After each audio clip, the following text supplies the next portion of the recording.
Bond with remaining maturity of 8 years is currently yielding 7.5%। एक bond जिसका maturity जो remaining maturity है वो है 8 years, यानी 8 साल में वो पूरा होगा उसका टाइम पीरियड। इस करेंटली यील्डिंग, तो ये जो बॉन्ड है आपको यील्ड दे रहा है कितना, 7.5% का इंटरेस्ट या यील्ड ये बॉन्ड दे रहा है।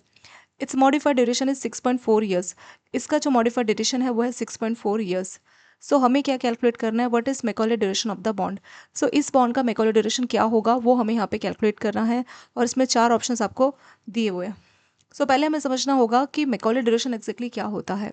ठीक है, तो मैकॉले ड्यूरेशन ये बताता है कि जो भी इन्वेस्टर्स है उसने अपना पैसा लगाया है, बॉन्ड में इन्वेस्ट करके लगाया है। ठीक है, तो जो भी इन्वेस्टर्स का पैसा है कितना एवरेज टाइम लेता है उस इन्वेस्टर्स के पैसे को रिकवर होने में। जो भी बॉन्ड है, बॉन्ड में कंपनी क्या पे करती है, कूपन पे करती है। ठीक है, तो कूपन की फॉर्म में जो भी इन्वेस्टर्स ने पैसा लगाया तो कितने साल में वो पैसा उसको वापस मिल जाता है, इन्वेस्टेड अमाउंट वो पूरा का पूरा रिकवर कर लेता है, उसी टाइम पीरियड को बोला जाता है Macaulay duration of the bond. ठीक है, मान लीजिए किसी पर्सन ने 1 लाख करके बॉन्ड में इन्वेस्ट किया। ठीक है, 1 लाख का बॉन्ड खरीदा। अब हर महीने मान लीजिए उसको 10,000 का कूपन मिल रहा है, तो ऐसे करते करते 10,000 करके उसको 10 महीने में उसके 1 लाख रिकवर होंगे। तो उस केस में जो ये जो 10 month का टाइम है ये हो जाएगा उसका मैकॉले ड्यूरेशन। ठीक है, तो जो भी पैसा आपने लगाया है कितने टाइम में वो पूरा का पूरा पैसा आप रिकवर कर लेते हैं कूपन की फॉर्म में, वो होता है आपका Macaulay duration of the bond.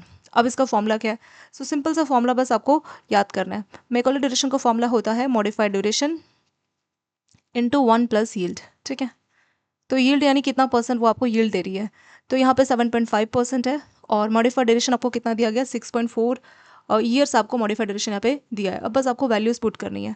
तो मॉडिफाइड ड्यूरेशन कितना है दोस्तों, 6.4 इंटू 1 + यील्ड। यील्ड कितना आपका 7.5%। तो 7.5% को अगर आप सॉल्व करेंगे तो ये वैल्यू आपकी आ जाएगी 0.075।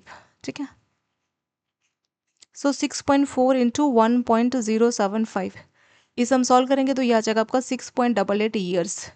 यानी इस केस में 6.88 ईयर्स में जो पैसा इन्वेस्टर्स ने बॉन्ड में लगाया वो पूरा पैसा रिकवर हो जाएगा। तो इसका आंसर हो जाएगा दोस्तों ऑप्शन नंबर बी।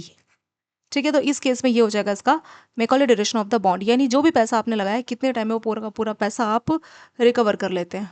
यहाँ पे एक टर्म आपको दी गई है modified duration. Modified duration exactly क्या होता है, मॉडिफाइड ड्यूरेशन ये बताता है कि यहाँ पे दिया गया मॉडिफाइड ड्यूरेशन। ठीक है, ये क्या बताता है, ये बताता है कि बॉन्ड का प्राइस चेंज होगा, कितना चेंज होगा यील्ड के चेंज होने से। यानी ये बताता है कि बॉन्ड का प्राइस कितना चेंज हो रहा है जब भी मार्केट का यील्ड 1% चेंज होगा। तो मार्केट के यील्ड के 1% चेंज होने से बॉन्ड के प्राइस में कितना चेंज आता है। ठीक है, बॉन्ड प्राइस में, तो वो इन्फॉर्मेशन हमें किससे मिलती है, वो इन्फॉर्मेशन हमें मिलती है मॉडिफाइड ड्यूरेशन से।